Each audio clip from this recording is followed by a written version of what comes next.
जय हिंद। हमारे YouTube channel Unacademy material में आपका स्वागत है। अभी हमारे चैनल सब्सक्राइब नहीं किया तो लाइक सब्सक्राइब शेयर कीजिए, ठीक है। आज आप लोग लेके आए हैं उत्तर प्रदेश सब इंस्पेक्टर से संबंधित सामान्य हिंदी जीके क्वेश्चन आंसर, ठीक है। बहुत ही महत्वपूर्ण क्वेश्चन है। पिछली बार भी कई बार कॉम्पिटिटिव एग्जाम में पूछा गया है और यूपीएसआई में पूछे गए क्वेश्चन है, ठीक है। तो आज का हमारा सवाल नंबर 1 है, हिंदी किस भाषा परिवार से संबंधित है? हिंदी जो है किस परिवार से संबंधित है? ऑप्शन है A Dravid, Austric, Indo Aryan, Semitic, ठीक है। सही उत्तर हो जाएगा इंडो आर्यन, ठीक है। जो हमारा हिंदी भाषा है इंडो आर्यन परिवार से संबंधित है, ठीक है। नेक्स्ट क्वेश्चन है, कामायनी महाकाव्य के रचयिता कौन है? कामायनी महाकाव्य के रचयिता कौन है? ठीक है। ऑप्शन है रामधारी सिंह दिनकर, जयशंकर प्रसाद, निराला जी, हरबंस राय बच्चन, ठीक है। तो सही उत्तर हो जाएगा ऑप्शन बी जयशंकर प्रसाद, ठीक है। जयशंकर प्रसाद जो है महाकामायनी काव्य के रचयिता हैं, ठीक है। अगला क्वेश्चन है, गोदान उपन्यास किसने लिखा? गोदान उपन्यास किसने लिखा? ठीक है। ऑप्शन है मुंशी प्रेमचंद, सुभद्रा कुमारी चौहान, भगवती चरण वर्मा, मैथिली शरण गुप्त। सही उत्तर हो जाएगा मुंशी प्रेमचंद। ऑप्शन है मुंशी प्रेमचंद जो है गोदान उपन्यास के जो है लेखक हैं, ठीक है। चलिए नेक्स्ट क्वेश्चन है, गीतांजलि के लेखक कौन है? गीतांजलि के लेखक कौन है? ठीक है। ऑप्शन है महादेवी वर्मा, जयशंकर प्रसाद, रविंद्रनाथ टैगोर और रामधारी सिंह दिनकर, ठीक है। तो सही उत्तर हो जाएगा ऑप्शन सी रविंद्रनाथ टैगोर, ठीक है। रविंद्रनाथ टैगोर जो है गीतांजलि के लेखक हैं, ठीक है। नेक्स्ट क्वेश्चन है, रामचरितमानस किस भाषा में रचा गया है? रामचरितमानस किस भाषा में रचा गया है? ठीक है। ऑप्शन है ब्रज भाषा, अवधी भाषा, खड़ी बोली, मैथिली, ठीक है। तो सही उत्तर क्या हो जाएगा? अवधी भाषा में, ठीक है। रामचरितमानस जो है अवधी भाषा में रचा गया है। किस भाषा में लिखा गया है? अवधी भाषा में लिखा गया है, ठीक है। चलिए नेक्स्ट क्वेश्चन है, भारत भारती कृति के कवि कौन है? भारत भारती कवि की कृति कौन है? ठीक है। तो ऑप्शन है मैथिली शरण गुप्त, निराला जी, जयशंकर प्रसाद, हरिऔध, ठीक है। सही उत्तर हो जाएगा ऑप्शन है मैथिली शरण गुप्त, ठीक है। मैथिली शरण गुप्त जी जो है भारत भारती कृति के जो है कवि हैं, ठीक है। चलिए नेक्स्ट क्वेश्चन है, साकेत महाकाव्य किसने लिखा? साकेत महाकाव्य किसने लिखा? ऑप्शन है जयशंकर प्रसाद, मैथिली शरण गुप्त, निराला जी, महादेवी वर्मा, ठीक है। तो सही उत्तर हो जाएगा मैथिली शरण गुप्त, ठीक है। मैथिली शरण गुप्त जी ने जो है साकेत काव्य को लिखा है, ठीक है। चलिए नेक्स्ट क्वेश्चन है, कर्मभूमि उपन्यास किसने लिखा? कर्मभूमि उपन्यास किसने लिखा? ठीक है।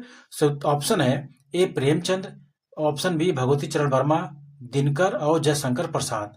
सही उत्तर हो जाएगा मुंशी प्रेमचंद, ठीक है। मुंशी प्रेमचंद जी ने जो है कर्मभूमि उपन्यास के रचयिता है या लिखा है, ठीक है।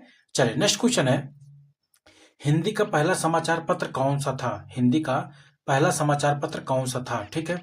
ऑप्शन है भारत मित्र, उदंत मार्तंड, आज, अमृत बाजार पत्रिका, ठीक है।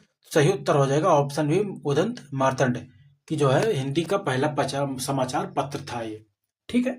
चलिए नेक्स्ट क्वेश्चन है, प्रिय प्रवास के लेखक कौन है? प्रिय प्रवास के लेखक कौन है? ऑप्शन है जयशंकर प्रसाद, हरिऔध, रामधारी सिंह दिनकर, हरबंस राय बच्चन, ठीक है। तो सही उत्तर हो जाएगा ऑप्शन बी हरिऔध जी ने जो है प्रिय प्रवास के लेखक हैं, ठीक है। चलिए नेक्स्ट क्वेश्चन है, मधुशाला किसकी रचना है? मधुशाला किसकी रचना है? ठीक है। ऑप्शन है निराला जी, बच्चन जी, दिनकर जी और प्रेमचंद जी, ठीक है। तो सही उत्तर हो जाएगा अभी बच्चन जी, ठीक है। हरबंस राय बच्चन जी जो है मधुशाला की रचना किए हैं, ठीक है। चलिए नेक्स्ट क्वेश्चन है, कबीर किस संप्रदाय से जुड़े थे? कबीर जो है किस संप्रदाय से जुड़े थे? ऑप्शन है सगुण से, निर्गुण से, रामानुजशैव से, ठीक है। सही उत्तर हो जाएगा ऑप्शन बी निर्गुण से। कबीर दास जी जो है निर्गुण संप्रदाय से जुड़े थे, ठीक है। चलिए नेक्स्ट क्वेश्चन है, सूरदास किस भक्त संप्रदाय से संबंधित थे? सूरदास जो है किस भक्त संप्रदाय से संबंधित थे? ठीक है। ऑप्शन है निर्गुण ज्ञान मार्ग, सगुण राम भक्ति, सगुण कृष्ण भक्ति और निर्गुण प्रेम मार्गी। सही उत्तर हो जाएगा सगुण कृष्ण भक्ति, ठीक है। जो सूरदास जो है सगुण कृष्ण भक्ति से भक्त संप्रदाय से संबंधित थे, ठीक है। चलिए नेक्स्ट क्वेश्चन है, राम की शक्ति पूजा किसकी प्रसिद्ध रचना है? राम की शक्ति पूजा किसकी प्रसिद्ध रचना है? ऑप्शन है जयशंकर प्रसाद, दिनकर, बच्चन जी और निराला जी। तो सही उत्तर हो जाएगा ऑप्शन डी, निराला। ठीक है, निराला जी जो है राम की शक्ति पूजा प्रसिद्ध की रचना किए थे। ठीक है, चलिए नेक्स्ट क्वेश्चन है, गबन किसका उपन्यास है? गबन जो है किसका उपन्यास है? ठीक है, ऑप्शन है हरिऔध, प्रेमचंद, निराला जी और दिनकर जी। तो सही उत्तर हो जाएगा मुंशी प्रेमचंद। ठीक है, मुंशी प्रेमचंद जी जो है गबन उपन्यास के लेखक हैं। ठीक है, चलिए अगला क्वेश्चन है, नीलकंठ नाम से प्रसिद्ध आलोचक कौन थे? नीलकंठ नाम से प्रसिद्ध आलोचक कौन थे? ऑप्शन है आचार्य हजारी प्रसाद द्विवेदी, आचार्य रामचंद्र शुक्ल, आचार्य महावीर प्रसाद द्विवेदी, रामविलास शर्मा। ठीक है, तो सही उत्तर हो जाएगा आचार्य रामचंद्र शुक्ल। ठीक है, आचार्य रामचंद्र शुक्ल जी जो है नीलकंठ नाम प्रसिद्ध आलोचक थे। ठीक है, चलिए अगला क्वेश्चन है, परछाई काव्य संग्रह किसने लिखा? परछाई काव्य संग्रह किसने लिखा? ऑप्शन है बच्चन जी, निराला जी, प्रसाद जी और दिनकर जी। तो सही उत्तर हो जाएगा निराला जी। ठीक है, निराला जी जो है परछाई काव्य के संग्रह के लेखक हैं। ठीक है, चलिए नेक्स्ट क्वेश्चन है, गोदान किस वर्ष प्रकाशित हुआ था? गोदान जो है किस वर्ष प्रकाशित हुआ था? ऑप्शन है 1936 ईस्वी में, 1942 ईस्वी में, 1929 ईस्वी में और 1910 ईस्वी में। ठीक है, तो सही उत्तर हो जाएगा ऑप्शन है 1936 ईस्वी में। ठीक है, 1936 ईस्वी में जो है गोदान प्रकाशित हुआ था। ठीक है, अगला क्वेश्चन है, पंचवटी प्रसंग किस ग्रंथ से लिया गया है? पंचवटी प्रसंग किस ग्रंथ से लिया गया है? ऑप्शन है रामचरितमानस से, गीता से, महाभारत से और गीतांजलि से।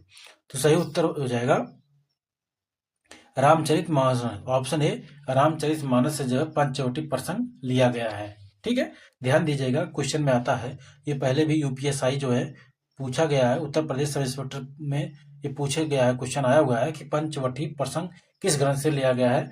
तो आपको याद होना चाहिए रामचरितमानस से लिया गया है। ठीक है, चलिए नेक्स्ट क्वेश्चन है, सुभद्रा कुमारी चौहान किस रचना के लिए प्रसिद्ध है? सुभद्रा कुमारी चौहान किस रचना के लिए प्रसिद्ध है? ठीक है, ऑप्शन है मधुशाला, झांसी की रानी, गोदान और साकेत।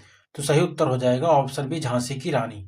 ठीक है, सुभद्रा कुमारी चौहान जो है किस रचना के प्रसिद्ध है? झांसी की रानी की रचना के लिए प्रसिद्ध है। ठीक है, चलिए नेक्स्ट क्वेश्चन है, हिंदी का जनक किसे कहा जाता है? हिंदी का जनक किसे कहा जाता है? ठीक है, ऑप्शन है भारतेंद्र हरिश्चंद्र, प्रेमचंद, जयशंकर प्रसाद और मैथिलीशरण गुप्त जी। तो सही उत्तर हो जाएगा भारतेंद्र हरिश्चंद्र। ठीक है, भारतेंद्र हरिश्चंद्र जो है हिंदी के जनक कहा जाता है। ठीक है, इनका योग हिंदी साहित्य में इनका बहुत बड़ा योगदान है, इसलिए इनको हिंदी का जनक कहा जाता है। ठीक है, अगर इंपॉर्टेंट क्वेश्चन है कि हिंदी का जनक किसे कहा जाता है, तो भारतेंद्र हरिश्चंद्र जी को जो है हिंदी का जनक कहा जाता है। ठीक है, अगला क्वेश्चन है, गीत गोविंद के रचयिता कौन है? गीत गोविंद के रचयिता कौन है? ठीक है, ऑप्शन है जयदेव, सूरदास, तुलसीदास, कबीर। सही उत्तर हो जाएगा ऑप्शन है जयदेव। ठीक है, गीत गोविंद जो है जयदेव के रचयिता है। ठीक है, चलिए अगला क्वेश्चन है, गीतांजलि के लिए नोबेल पुरस्कार कब मिला? गीतांजलि के लिए नोबेल पुरस्कार कब मिला? ठीक है, ऑप्शन है 1905 में, 1913 ईस्वी में, 1920 ईस्वी में, 1936 ईस्वी में। ठीक है, तो सही उत्तर हो जाएगा ऑप्शन बी, 1913 ईस्वी में। ठीक है, 1913 ईस्वी में जो है गीतांजलि के लिए नोबेल पुरस्कार से सम्मानित किया गया। ठीक है, चलिए अगला क्वेश्चन है, जयशंकर प्रसाद किस युग के कवि थे? जयशंकर प्रसाद किस युग के कवि थे? ठीक है, ऑप्शन है छायावाद, रीतकाल, भक्तकाल, आधुनिक काल।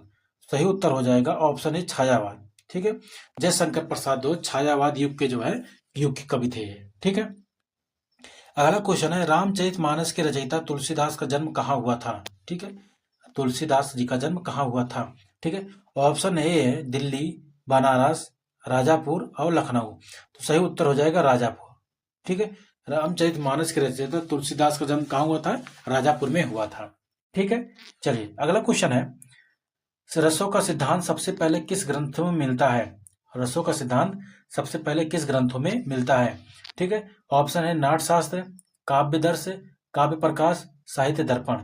ठीक है, तो सही उत्तर हो जाएगा ऑप्शन है नाट्यशास्त्र में। ठीक है, नाट्यशास्त्र में जो है रसों का सिद्धांत जो है सबसे पहले इस ग्रंथ में मिलता है। ठीक है, चलिए अगला क्वेश्चन है, हिंदी का आदिकाल कब से माना जाता है? हिंदी का आदिकाल कब से माना जाता है? ठीक है, तो 1050 ईस्वी से 1350 ईस्वी तक, 1350 ईस्वी से 1550 ईस्वी, 1550 ईस्वी से 1700 ईस्वी, 1700 ईस्वी से 1850 ईस्वी। ठीक है, तो सही उत्तर हो जाएगा 1050 ईस्वी से 1350 ईस्वी तक जो है हिंदी का आदिकाल माना जाता है। ठीक है, चलिए अगला क्वेश्चन है, भक्त काल के दो प्रमुख प्रवाह कौन से थे?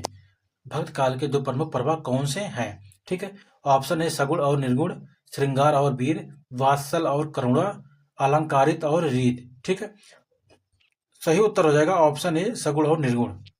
ठीक है, सगुण और निर्गुण जो है भक्त काल के दो प्रमुख प्रवाह हैं। ठीक है, इनका बहुत बड़ा योगदान है भक्त काल के। ठीक है, चलिए अगला क्वेश्चन है, रामचरितमानस किस लिपि में लिखी गई थी? रामचरितमानस जो है किस लिपि में लिखी गई थी? ठीक है, ऑप्शन है देवनागरी, अवधी में, नागरी में, कैथी में। ठीक है, तो सही उत्तर हो जाएगा ऑप्शन डी कैथी में। ठीक है, रामचरितमानस जो है किस पर लिखी गई थी? कैथी भाषा में लिखी गई थी। ठीक है, अगला क्वेश्चन है, पद्मावत ग्रंथ किस कवि की रचना है? पद्मावत जो है ग्रंथ किस कवि की रचना है? ठीक है, ऑप्शन है तुलसीदास जी, कबीरदास, जायसी और सूरदास। तो सही उत्तर हो जाएगा ऑप्शन सी जायसी। जो मलिक जायसी जो है पद्मावत ग्रंथ की कवि की रचना है। ठीक है, चलिए अगला क्वेश्चन है, विद्यापति किस भाषा में कवि थे? विद्यापति किस भाषा के कवि थे? ठीक है, ऑप्शन है ब्रज भाषा, मैथिली, अवधी और खड़ी बोली। ठीक है, तो सही उत्तर हो जाएगा मैथिली। ठीक है, विद्यापति जो है मैथिली भाषा के कवि थे। ठीक है, चलिए अगला क्वेश्चन है, कबीर की वाणी किस संग्रह में मिलती है? कबीर की वाणी किस संग्रह में मिलती है? तो ऑप्शन है बीजक में, साखी में, बरवे में, कबीरा नाम में। तो सही उत्तर हो जाएगा बीजक में। ठीक है, कबीर जो है बीजक की वाणी में संग्रह में मिलती है। ठीक है, चलिए अगला क्वेश्चन है, सूरदास की रचनाएं किस संग्रह में संग्रहित हैं? सूरदास की रचनाएं किस संग्रह में संग्रहित हैं? ठीक है, ऑप्शन है ए सूरसागर, ऑप्शन बी रामचरितमानस, विनय पत्रिका और गीत गोविंद। तो सही उत्तर हो जाएगा ऑप्शन है सूरसागर में। ठीक है, सूरदास की रचनाएं जो है किस ग्रंथ में संग्रहित है? सूरसागर में ग्रंथ है। ठीक है, चलिए अगला क्वेश्चन है, तुलसीदास की कौन सी रचना नहीं है? इस ऑप्शन में तुलसीदास की कौन सी रचना नहीं है? ऑप्शन है रामचरितमानस, विनय पत्रिका, कवितावली, गीत गोविंद। ठीक है, तो सही उत्तर हो जाएगा ऑप्शन डी गीत गोविंद। गीत गोविंद जो है तुलसीदास की रचना नहीं है। ठीक है, तुलसीदास की रचना रामचरितमानस, विनय पत्रिका और गीतावली जो है, कवितावली जो ये तुलसीदास की रचना है। ठीक है, चलिए नेक्स्ट क्वेश्चन है, छायावाद के चार स्तंभ कौन से माने जाते हैं? छायावाद के चार स्तंभ कौन से माने जाते हैं? ठीक है, ऑप्शन है प्रसाद, बच्चन और दिनकर गुप्त। प्रसाद, निराला, पंत, महादेवी जी, कबीर, जायसी, तुलसीदास और सूरदास, हरिऔध, भारतेंद्र द्विवेदी और रामधारी सिंह दिनकर। तो सही उत्तर हो जाएगा ऑप्शन बी। ठीक है, प्रसाद, निराला, पंत और महादेवी वर्मा जी को जो है छायावाद के चार स्तंभ माने जाते हैं। ठीक है, छायावाद के चार प्रमुख स्तंभ हैं ये। ठीक है, चलिए नेक्स्ट क्वेश्चन है, उर्वशी किसकी रचना है? उर्वशी जो है किसकी रचना है? ठीक है, ऑप्शन है दिनकर जी, बच्चन जी, प्रसाद और महादेवी वर्मा जी। सही उत्तर हो जाएगा ऑप्शन है दिनकर जी। रामधारी सिंह दिनकर जी की जो है उर्वशी की रचना है। ठीक है, चलिए अगला क्वेश्चन है, रसमरथी किस कृति किसकी है? रसमरथी कृति किसकी है? ठीक है, ऑप्शन है बच्चन जी, निराला जी, दिनकर जी और गुप्ता जी। सही उत्तर हो जाएगा ऑप्शन सी दिनकर। रामधारी सिंह दिनकर जो है रश्मिरथी कृत की रचना है। ठीक है, चलिए अगला क्वेश्चन है, अंधायुग नाटक के लेखक कौन है? अंधायुग नाटक के लेखक कौन है? ठीक है, तो ऑप्शन है धर्मवीर भारती, मोहन राकेश, लक्ष्मी नारायण लाल, भवभूति। सही उत्तर हो जाएगा ऑप्शन ए धर्मवीर भारती। ठीक है, धर्मवीर भारती जो है अंधायुग नाटक के लेखक हैं। ठीक है, चलिए अगला क्वेश्चन है, आषाढ़ का एक दिन नाटक किसका है? आषाढ़ का एक दिन नाटक किसका है? ठीक है, ऑप्शन है ए मोहन राकेश, धर्मवीर भारती, जयशंकर प्रसाद और रामधारी सिंह दिनकर। ठीक है, तो सही उत्तर हो जाएगा मोहन राकेश। ठीक है, मोहन राकेश का जो है आषाढ़ का एक दिन का जो नाटक जो है आषाढ़ का एक दिन जो है की रचना है, कि मतलब इन्होंने लिखा हुआ है। ठीक है, अगला क्वेश्चन है, राम की शक्ति पूजा किस प्रकार की कविता है? राम की शक्ति पूजा किस प्रकार की कविता है? ठीक है, ऑप्शन है भक्त कविता, राष्ट्रीय कविता, दार्शनिक कविता और रहस्यवाद कविता। ठीक है, सही उत्तर हो जाएगा दार्शनिक कविता। जो राम की सप्त पूजा क्या है, दार्शनिक से संबंधित है ये। ठीक है, इसलिए दार्शनिक कविता में आता है ये। ठीक है, चलिए नेक्स्ट क्वेश्चन है, हिंदी साहित्य की रीतकाल किन विषयों पर केंद्रित है। ठीक है, हिंदी साहित्य की रीतकाल किन विषयों पर केंद्रित है। ऑप्शन है प्रेम और श्रृंगार, भक्ति, देश प्रेम और रहस्यवाद। तो सही उत्तर हो जाएगा प्रेम और श्रृंगार। ठीक है, हिंदी साहित्य का रीतकाल जो है किन विषयों पर ज्यादा फोकस किया रहा, तो प्रेम और श्रृंगार पे ज्यादा केंद्रित रहा। ठीक है, जितनी रचनाएं मिलती हैं वो ज्यादातर प्रेम और श्रृंगार के ऊपर मिलती हैं। ठीक है, चलिए अगला क्वेश्चन है, काक जो चरित्र है किस ग्रंथ में वर्णित है। ठीक है, काकभूषुंड जो है चरित्र किस ग्रंथ में वर्णित है। ठीक है, ऑप्शन है ए महाभारत, गीता, रामचरितमानस और पद्मावत। सही उत्तर हो जाएगा ऑप्शन सी रामचरितमानस। ठीक है, चलिए नेक्स्ट क्वेश्चन है, महाभारत में कितने श्लोक हैं। इंपॉर्टेंट क्वेश्चन है कि महाभारत में कितने श्लोक हैं। ऑप्शन है 1,80,000, 50,000, 1,25,000। सही उत्तर हो जाएगा 1,00,000 लगभग। ठीक है, महाभारत में कितने श्लोक हैं, लगभग 1,00,000 करीब जो है श्लोक है। ठीक है, चलिए नेक्स्ट क्वेश्चन है, गीता कितने अध्यायों में विभाजित है। गीता जो है कितने अध्यायों में विभाजित है। ठीक है, ऑप्शन ए 12, 16, 18 और 20। सही उत्तर हो जाएगा 18। गीता जो है 18 अध्यायों में विभाजित है। ठीक है, चलिए नेक्स्ट क्वेश्चन है, राग दरबारी उपन्यास के लेखक कौन है। राग दरबारी उपन्यास के लेखक कौन है। ठीक है, ऑप्शन है प्रेमचंद जी, श्री राम शुक्ल, हरिऔध और बच्चन। सही उत्तर हो जाएगा श्रीलाल शुक्ल है। ठीक है, श्रीलाल शुक्ल जो है राग दरबारी उपन्यास के लेखक हैं।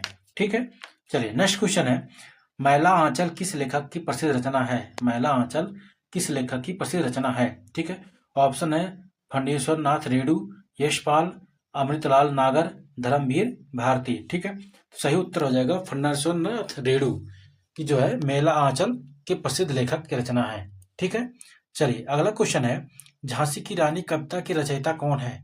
झांसी की रानी कविता की रचयिता कौन है। ठीक है, ऑप्शन है महादेवी वर्मा, सुभद्रा कुमारी चौहान, महाश्वेता देवी, अमृता प्रीतम। तो सही उत्तर हो जाएगा सुभद्रा कुमारी चौहान। ठीक है, झांसी की रानी कविता की रचयिता कौन है, सुभद्रा कुमारी चौहान है। ठीक है, चलिए नेक्स्ट क्वेश्चन है, चंद्रकांता उपन्यास किसकी रचना है। चंद्रकांता उपन्यास किसकी रचना है। ठीक है, ऑप्शन है प्रेमचंद, बाबू देवकीनंदन खत्री, अमृत नागर, फणीश्वर नाथ रेणु। सही उत्तर हो जाएगा बाबू देवकीनंदन खत्री जो है चंद्रकांता उपन्यास के रचना है। ठीक है, चलिए नेक्स्ट क्वेश्चन है, काकी कहानी किसकी है। काकी जो कहानी है किसकी रचना है। ठीक है, ऑप्शन है प्रेमचंद, जयशंकर प्रसाद, निराला जी और सुभद्रा कुमारी चौहान। ठीक है, सही उत्तर हो जाएगा मुंशी प्रेमचंद। ठीक है, ऑप्शन है मुंशी प्रेमचंद जो है काकी की कहानी की रचयिता है। ठीक है, चलिए नेक्स्ट क्वेश्चन है, हिंदी का प्रथम मौलिक उपन्यास कौन सा माना जाता है। ठीक है, तो ऑप्शन है गोदान, चंद्रकांता, परमल और परीक्षा गुरु। तो सही उत्तर हो जाएगा परीक्षा गुरु। ठीक है, हिंदी का जो प्रथम उपन्यास है कौन सा माना जाता है, परीक्षा गुरु। ठीक है, जय हिंद जय भारत। हमारे चैनल सब्सक्राइब नहीं किया है, लाइक सब्सक्राइब शेयर कीजिए। फिर मिलेंगे नई वीडियो के साथ। जय हिंद जय भारत।